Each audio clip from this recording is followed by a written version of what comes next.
Debinding in a tube went so well, I've decided to kind of take it to the next chapter here. So a while back, I was working on building a tube furnace. You need quartz tubes, something that'll tolerate vacuum at high temperature. If you go to buy a piece of quartz tubing, they're fantastically expensive. But what I found is that they're used in a part that's commonly used on patio heaters, like the propane ones that are kind of tall. So I found a bunch of them going through that. I just found them on eBay.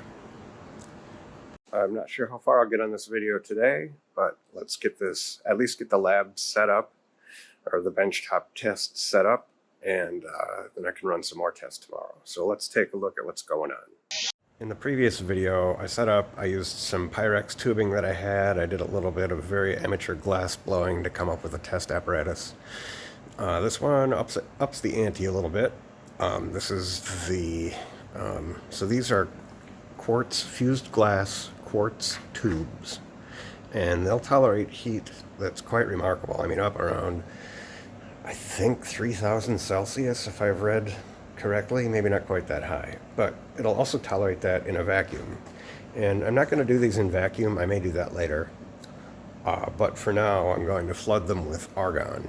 So I have a cylinder of just pure argon. I'll try a couple different gases. I also have TIG welding gas and MIG welding gas, which is 25% CO2 and then 75% argon. So I'll try each of these and never know, maybe we'll get some interesting result. But my intent here is to be able to watch the debinding process so that we can improve it. And also, I think we're going to be able to take the temperatures high enough to actually sinter, not stainless steel, but probably bronze or copper. So let's get started. I'm printing these little bronze blanks to go in the sinter tube here. So they're coming in at 27.45 grams, and I made them to fit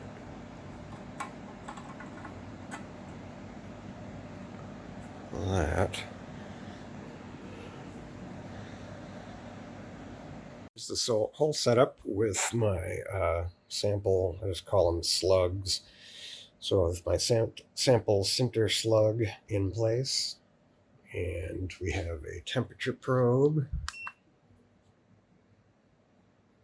reading approximately accurate. This just came off the printer, so it's a little bit warm. All right, let's see what we can learn.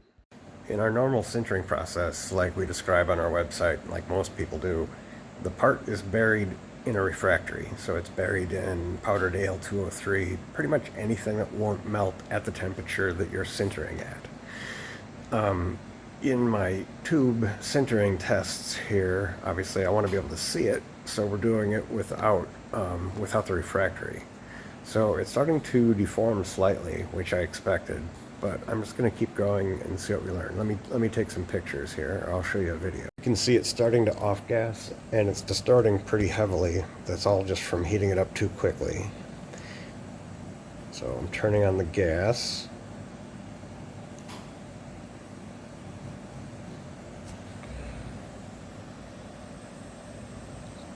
So she's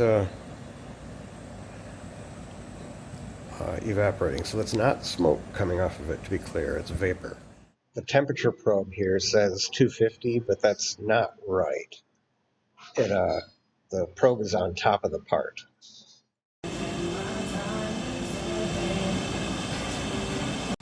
wanted to share this because I thought it was interesting. So this looks like water condensing on the end, but it's not. This is what's coming off in the debind process, and it is condensation of polylactides. And I'm not exactly sure how this works, but I do know that there's an evaporation portion in the manufacture of polylactic acid. So I think in one of my next tests, I'll run this through a condenser and collect it, and we can just kind of see what it looks like when it cools back off. I doubt that it'll go back to a thermopolymer, but it might be interesting either way. So for my next test, I'll definitely be moving under the fume hood. But this is interesting. So my Bunsen burner ran out of fuel, so I've just been hitting it with a torch. So let's see what happens.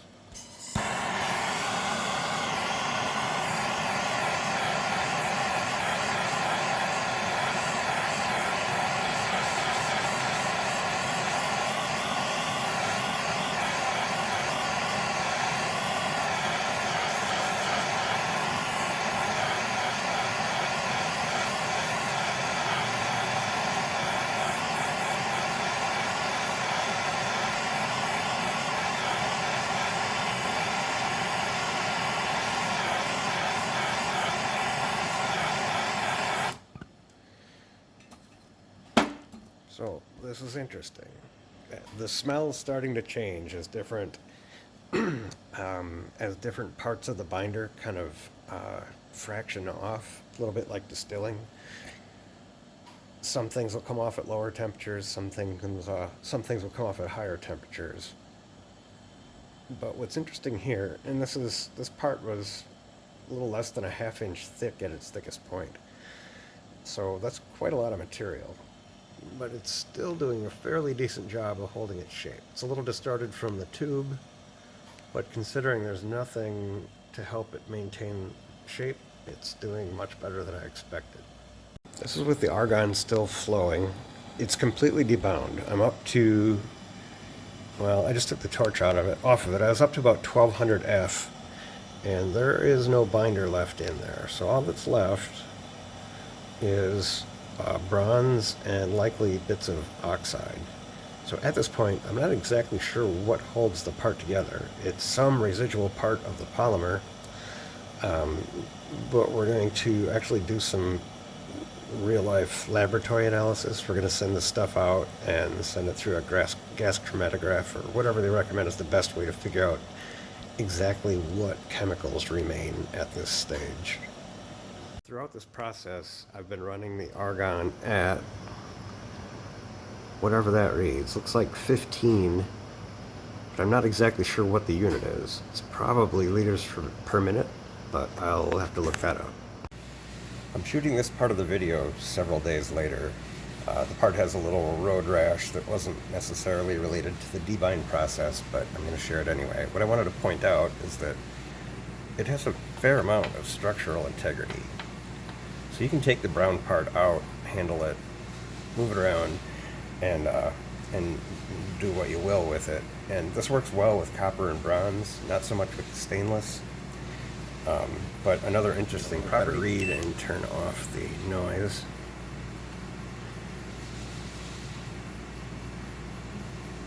So this is making good contact.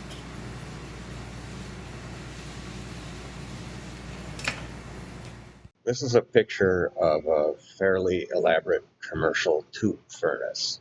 This is roughly what I've been attempting to recreate here. Here's a few shots with my SLR of the test rig so you can get a better idea of what was going on. This one, the next one, this close-up of the debound brown part is particularly interesting to me.